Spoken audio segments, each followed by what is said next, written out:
চলা সম্ভব নয়। সব জায়গায় যাওয়ার চেষ্টা করছি, সময় কম, অনেক জায়গা আছে, আমি একা। হুগলি লোকসভা কেন্দ্রের প্রার্থী রচনা ব্যানার্জি ওরফে দিদি নম্বর 1 খ্যাত রচনা ব্যানার্জি, তিনি আজকের একটি সভাতে তার যাওয়ার কথা ছিল, কিন্তু তার অতিরিক্ত ব্যস্ততার জন্য তিনি যেতে পারলেন না।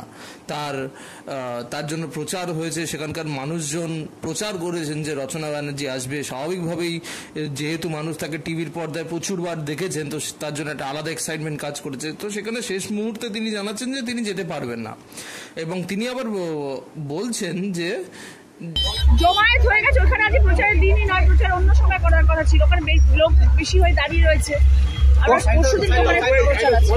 কবে যাবেন? পরশু সকাল 7:30। পরশু সকাল 7:30। কিন্তু জানেন তৃণমূল কর্মীরা যাবেন, আপনার গাড়ির সামনে দাঁড়িয়েছিল। তারা ভাবছিল যদি আগে বেরোবে, আমি তো ভিতরে ইন্টারভিউ দিচ্ছিলাম, দেরি হয়ে গেছে না, ওরা অনেকক্ষণ ধরে গরমে সবাই দাঁড়িয়ে রয়েছে।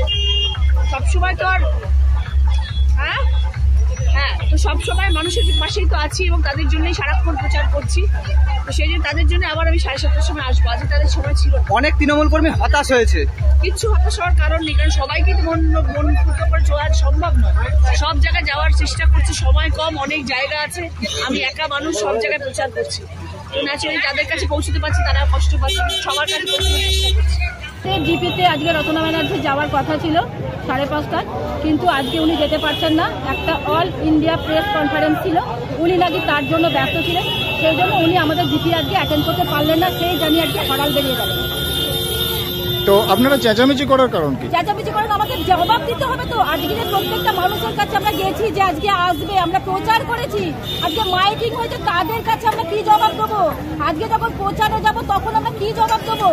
তাদের কাছে কি বলবো যে তিনি যদি এখনই এরকম করেন তাহলে পরবর্তীকালে কি করবেন, সেটা তো জবাব দেবো।